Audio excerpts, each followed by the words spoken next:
Queen is a product of bullying. Everyone are like judging me.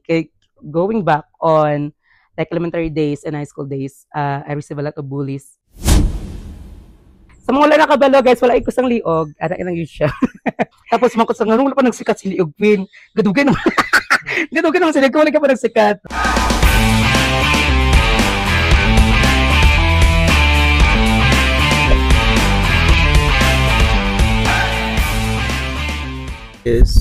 Hindi tayo magpaligoy-ligoy pa. Sino nga ba si Liog Queen?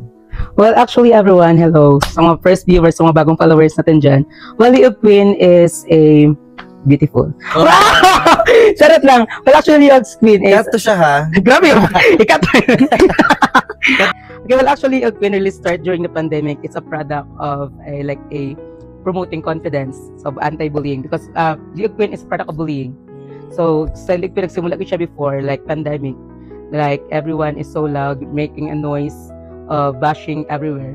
If you cannot beat them, just join them, kumbaga. Everyone are like, judging me. Going back on like elementary days and high school days, I received a lot of bullies from my friends and also from my classmates. So, ang ginabuhat na sa akong before, kay syempre, hindi mo ko sa physical appearance, so guys. Sa mga wala nakabalo guys, wala ko sang liog, ara lang yun siya. So, hindi siya tambok lang, inborn na siya. So, pag anak sa ako, like 4 years old, dito pa nila na-discover na may ara sang something wrong. May bukol siya sa likod, pero hindi siya asing dako ko yung bukol nga hunchback. Kay try na mo ni siya pa-check before for the x-ray, pero hindi na siya pwede maagapan, kay dako na kay ko. And we try to like mag-undergo sa operation, pero hindi naman siya pwede mag-undergo. Kay ang story mo kay spinal cord, kay kaning bones diri sa may lid, pero nagdikit tagod siya, parang nag-T-bone na. So pag itanggalon siya, is other 50-50 ang matabo.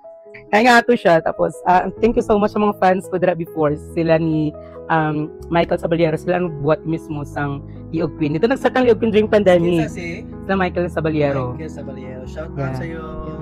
Sila ni Ken. Telo Langga. Thank you so much. So, edit sa mga picture. Itong mga giraffe no, wala sang liog. Si Mami Rowell nga Divina. Buhat-buhat pa nila memes ito sa mga time. Then, after atong gibuhatan kanila o after ginawa kanila ng Liog Queen, di ba siya ba ka na-offend or something at natanggap din mo at first? Well, actually, hindi ako na-offend. Kay during high school pa man good before, kay siyempre prone ka na sa bully, prone ako sa bully before. Tapos, nasukin ako gusto may guidance ko. I remember, isa ka bagay nga hindi ko manintan before, kay gibully ko grade 7. Grade 7, okay. Oo. Gibully ko nila, tapos nag-report ko sa guidance, tapos kapilan mo, balik-balik sa guidance, good. As in? Grabe, gid. Feel ko ganito, gustokin ako sa ganito. Magilak-ilak ako. Magilak-ilak ako dati, pagkato sa guidance, ma'am, gibully na po ko nila, arap expectation. Tapos, may arap mag-campus ministry before sa school.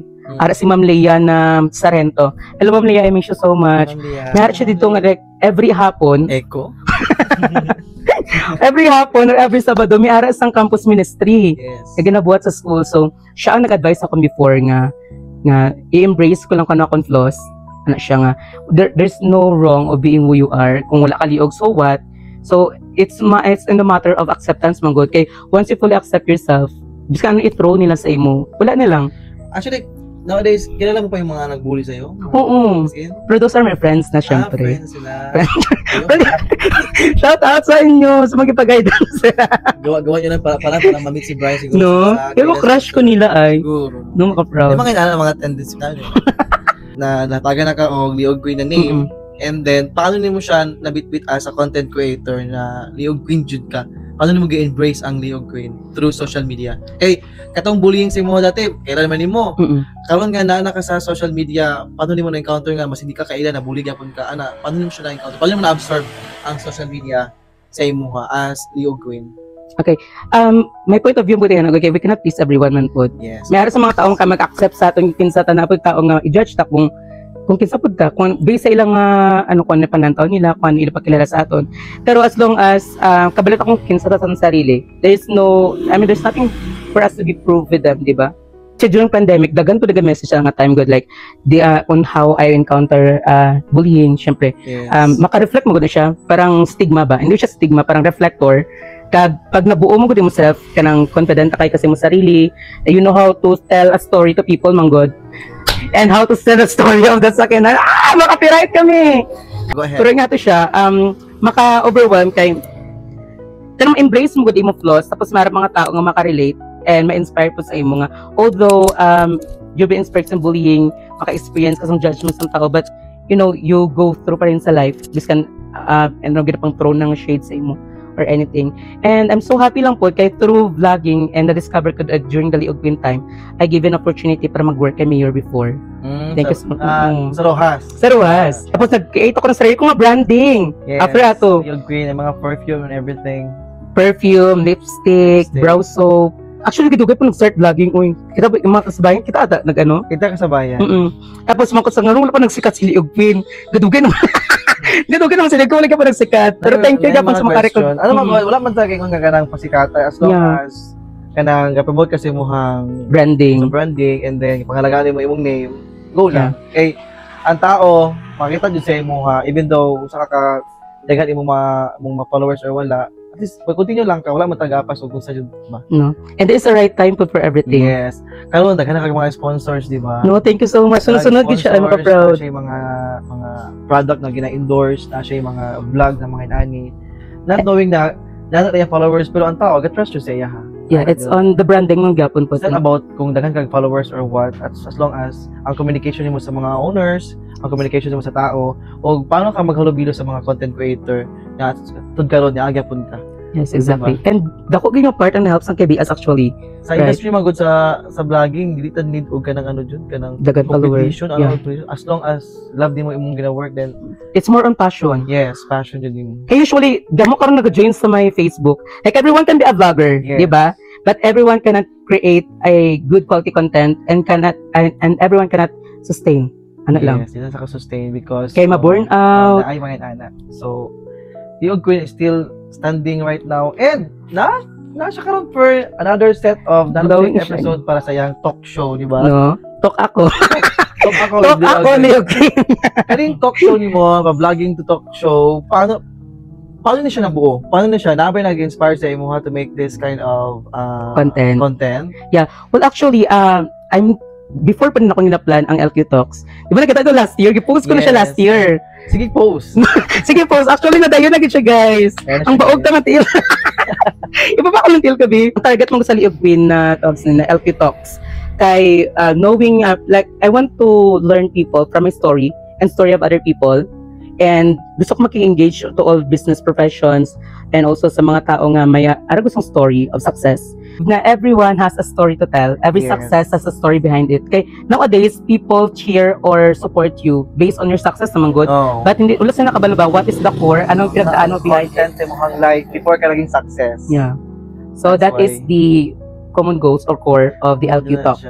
LQ Talks. Manifesting na ni sa mga as mga fans. Ay, grabe. Nag-look forward yung mga anak bride. Dili lang local na imong mga interview, dili lang mga vloggers. Pati ka itong mga business owner nga, paano sila okay, call. Salamat. Paano sila naging successful? Paano sila naabot sila ng stage nga, naabot nga. Kanang share ideas, thoughts, kung paano maging successful. Dili may nga i-apply dyan mo sa mong sarili kayo na kadungog ka ato. Ano lang, mga lesson lang na na-learn mo from other people na pwede mo i-apply di in good way lang ha. In that situation. Di mo katang business maayo. Yan. Apo yung ba ni anak. Katong good business lang. Pero okay mo tong business dong. Isa ka madato to dayon. Madato to siya. Good item. From Shopee. I wish that. Ikaw, naki-question about Brian, about Liog Queen.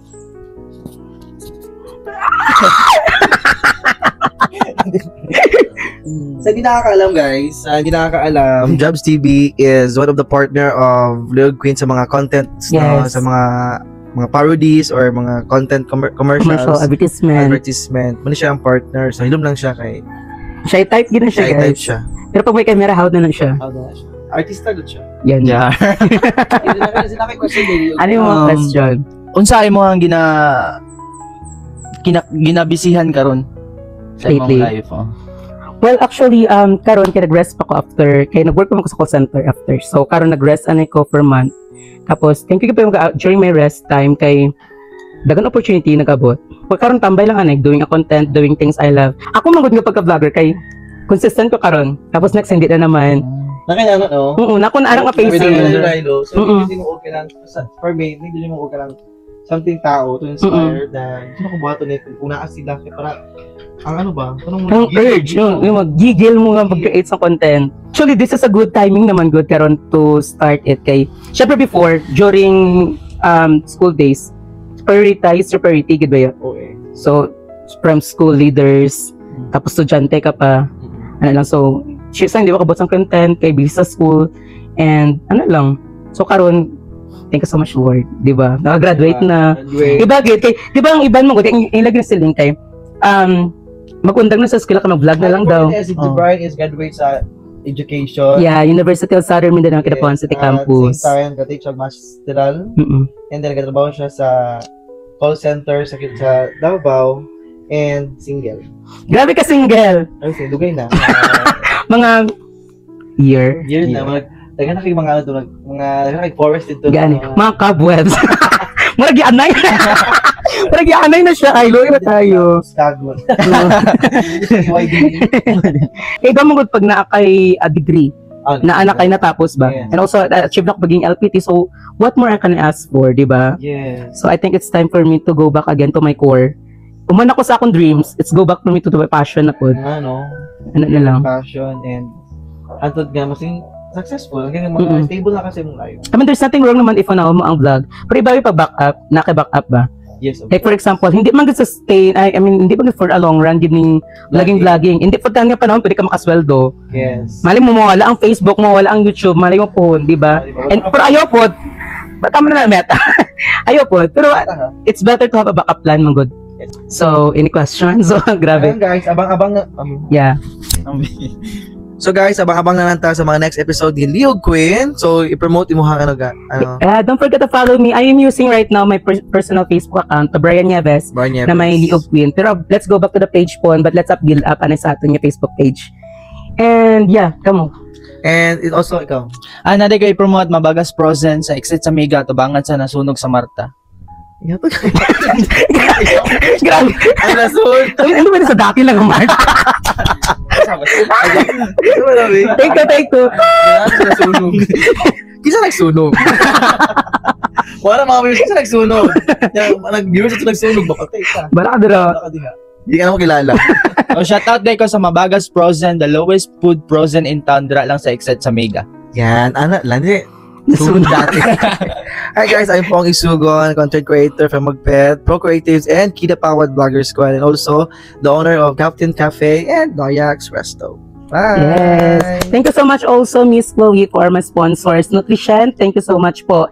And guys, if you have suggestion, or pwede nyo i-comment ang inyong mga idols, na pwede nyo ma-interview, free ating comment section, and I'll be the one to approach to them para mag-message natin and let's hear their story. So that's all for today's episode, and I'm looking forward na mag-interview sa mga ibang celebrities or mga person who has a story behind their success, and also a wonderful story to share with you. And again, thank you so much for supporting me all the way. Thank you, and welcome sa programa na itong Puro Istorya by Sagotikal. Welcome to LQ Talks!